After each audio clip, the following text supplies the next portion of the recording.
Oh, were you? Okay. Well, we'll still go ahead with you guys. We got the most questions for you. It says, if you had to choose between Fort Rucker or Maxwell Air Force Base, which do you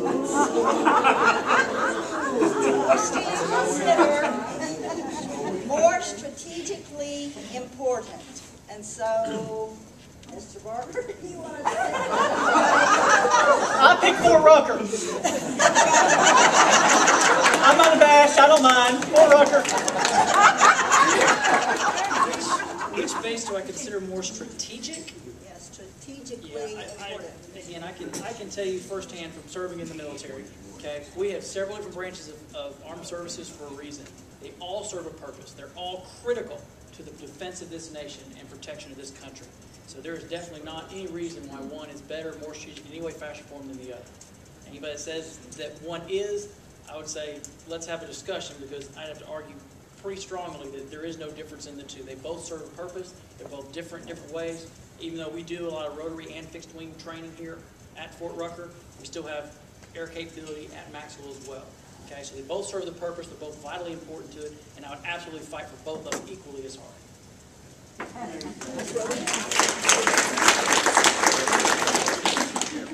Yeah, I mean, I would just say that the roles played at both of our bases here in Alabama's second congressional district are very distinct, but all go toward the protection of our national security, both home and abroad.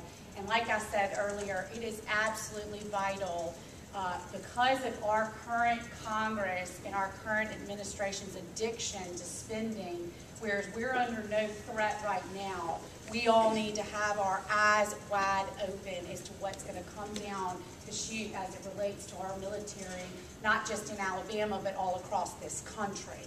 And so again, I tell you that I will fight to maintain both Maxwell Gunner and Fort Rucker as the tip of the spear of our nation's war fighting machine.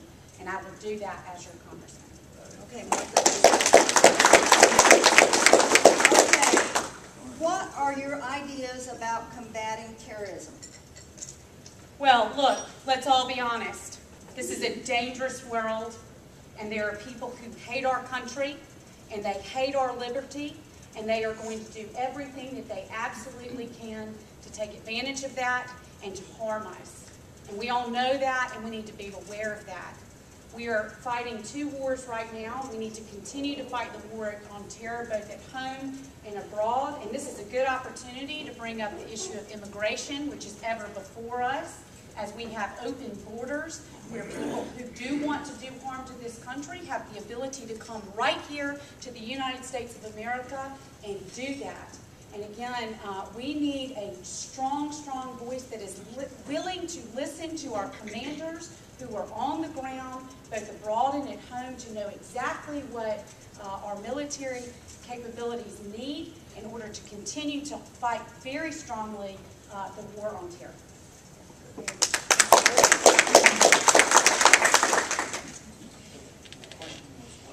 What are your ideas about combating terrorism? Okay. First and foremost, as a nation, immigration is a great segue. We must lock down our borders first and foremost. If we're not protecting home, then we're not going to be able to go do anything else abroad or even take care of our own problems at home. We must lock down our borders. We must project strength as a nation. Right now, we are stretched across the world in a lot of areas that we shouldn't be in. There's a lot of places, a lot of true places we have in places that maybe we shouldn't be in any longer. And I'm not talking necessarily ones of conflict. I'm talking about Germany and Japan, places that are clearly allied territories that we don't need mass amounts of personnel over there serving any longer. We should bring them back home. Use them to enforce our borders, help protect us here at home. But you also got to be able to identify the enemy. And I think when it comes to Islam, we've not done an effective means of doing that. And we must be able to identify the enemy, stand up to them, and actually react. Because America, we must protect our culture. And right now, because of our weak immigration laws, because of our weak stance on those that are here, that are spewing rhetoric about we want to destroy America, and they're very straightforward about it, we must be willing to stand tall and say that is not who we want in our nation. And people can say, Rick, are you saying you're into selective immigration? I say absolutely. It's been done so long ago. We are not an open country that anybody in the world should be able to come to. Because if you do that, what you have is penetration from within. And I'm not saying you do it on a racist basis or anything like that, but you've got to start picking and choosing who you let in your country and how you let them in. Because if you don't, no one here that I can imagine sits at home with their front door, with their home wide open, saying, anybody that wants to, you're welcome in my home. That's the same way we should treat our country. And anytime you want to look at national defense, you project strength. You let them know that if you're going to attack us, if there's a reason we're threatened by you, you go and take care of business and you come back. You make a statement. And I promise you, once America starts getting back to that, we'll be a safer nation because no one will want to mess with us anymore. Thank you. What is your stance on the part that Israel played in the Gaza flotilla attack? I think they are absolutely warranted to do everything they need to do to protect their nation as well. Israel is a beacon of democracy out in the middle of a nightmare out in the Middle East. They're a beacon of hope. They're one that we need to stand beside, and they're under threat just like we are. They, even more so because they have nations around them that are declaring publicly, we want to wipe you off the face of this map. And so if they need to put strong controls in place, if they need to make sure they're reviewing these shipments that are coming in to make sure they're peaceful and that they contain the supplies they're going to, they have every right to do that. The minute we don't stand with Israel is the minute we've lost our moral compass. We need a strong ally we should stand for 100%. And just like, again, Ms. Roby says, it's a dangerous world out there. You see it all the time. And if we don't stand again to fight it abroad, and right now they're fighting a big part of that for us because they're taking the mission on too, we should stand beside Israel, not take them down.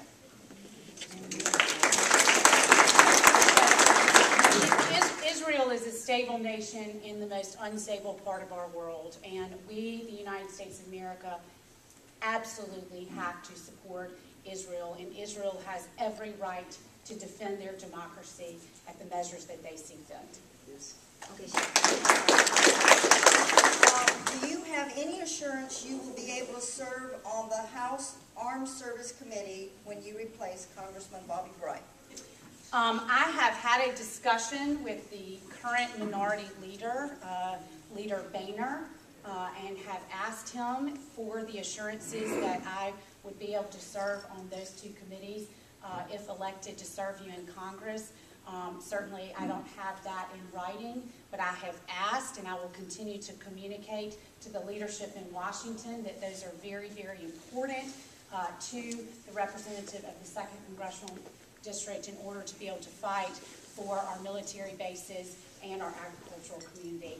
I just want to say that we all know that that is such a huge and integral part of our local economies, and we absolutely need a strong voice on both of those committees. So I have made that request.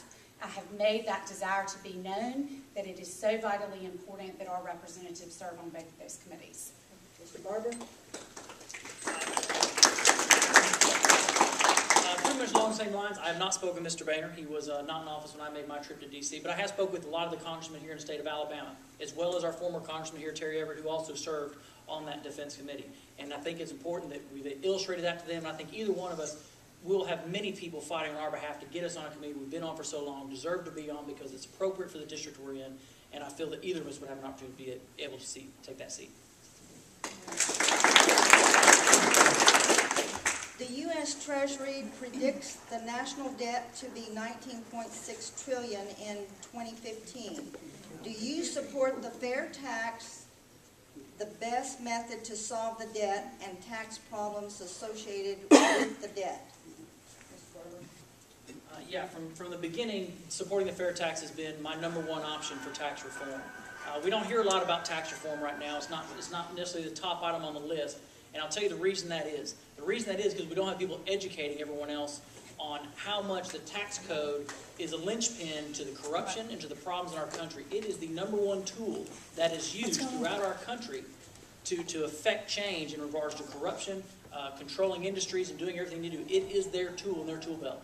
And then once people understand that, all of a sudden, I promise you, tax reform will come to the top of the list of what people are demanding we start to tackle, because if you want to take on your enemy,